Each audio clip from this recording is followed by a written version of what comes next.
Prajem príjemný, dobrý večer, alebo aj dobrý deň. A chcela by som znovu privítať v štúdiu Ivetku. Ahoj. Ahoj, Ľubi. A keďže sa vám páčili naše rozprávania o karmách, ktoré sme už uverejnili, tak sme vymysleli pre vás ďalšiu sériu. To znamená o vzťahoch sériu, ako karma ovplyvňuje partnerské vzťahy. Zase sme pripravili 10 dielov, ale v tomto prvom, keďže už uplynulo veľa času, si troška zopakujeme, o čom sme sa bavili predtým. To znamená, Ivetka, čo si myslíš, čo je karma? Karma je v podstate pojem, ktorý vystihuje to, že istá príčina má za následok, alebo niečo urobím, niečo musím očakávať. Takže to je v podstate ten správny pojem, ktorý to... Áno, to znamená, že keď zoberieme životy, takže žili sme nejako, niečo sme si navarili v predchádzajúcom živote, potom sme prišli do tzv. Paralelného života, tam sme si to zhodnotili, tam sme si svoje pocity odovzdali. No a dohodli sme sa, že niečo vylepšíme alebo prihoršíme v nejakej ďalšej zostave. Čiže treba, aby sme si uvedomili, že všetko, čo žijeme, sme si dopredu pripravili, taký nejaký scenár, sme si dopredu prichystali. No a teraz vlastne, keď sa ocitneme v ľudskej koži, často sa stáva, že sa nám nechce s tým žiť. Alebo nechápeme, prečo sa nám čo si deje a tápame, hľadáme príčiny. Častokrát inde, kde sú, a máme ich v sebe. Alebo nesieme si ich so sebou. Tak to je ono. To znamená, že partnerské vzťahy nás k niečomu posúvajú alebo k niečomu nás nabadajú.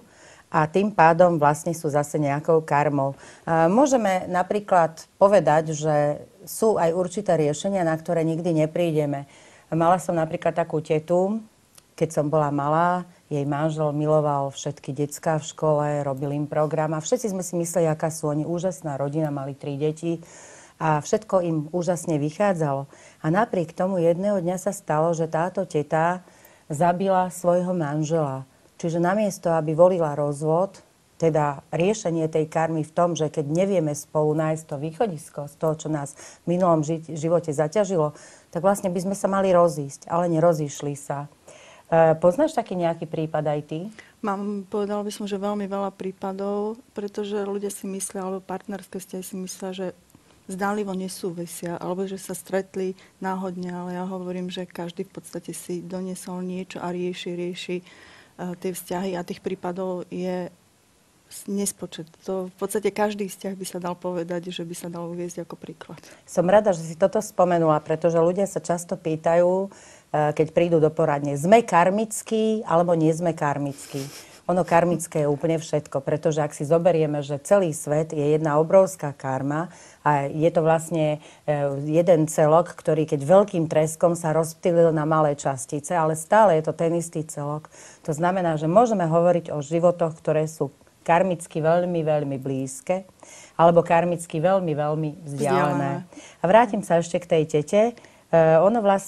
Oni karmicky boli veľmi blízko napríklad. A napriek tomu ona ho zabila v tomto živote. Ale čo je zaujímavé, ona ho zabila aj v tom minulom živote. To znamená, že ešte možno... zabije 5 krát. Kým nepochopí, že aj kým nepochopí prečo. Hej, prečo sa mala zoprieť rodine. Pretože ona sa nedokázala zoprieť svojej rodine, ktorá jej povedala, že teda keď sa rozvedie, poškodí deti. A teraz ja sa pýtam, a tým deti nepoškodila? Veď práve. Vlastne zobrala vonkajšie okolnosti a neprecítila, ako to má riešiť, aby to vyriešila skutočne k dobru všetkých. Čiže v tých nasledujúcich 10 dieloch budeme rozoberať, čo ľudí dáva dohromady a čo ich rozdeľuje. Čiže ako je možné, že sa stretnú napríklad ľudia, ktorí ani trošku navonok karmicky nesúvisia, alebo či je vôbec možné, aby karmicky spolu nesúviseli, alebo vlastne o čom to celé je. Čiže v budúcom dieli budeme rozoberať, že čo považujeme za zlú karmu. A teraz sa s vami lúčime. Ďakujem. Ahoj. Ahoj.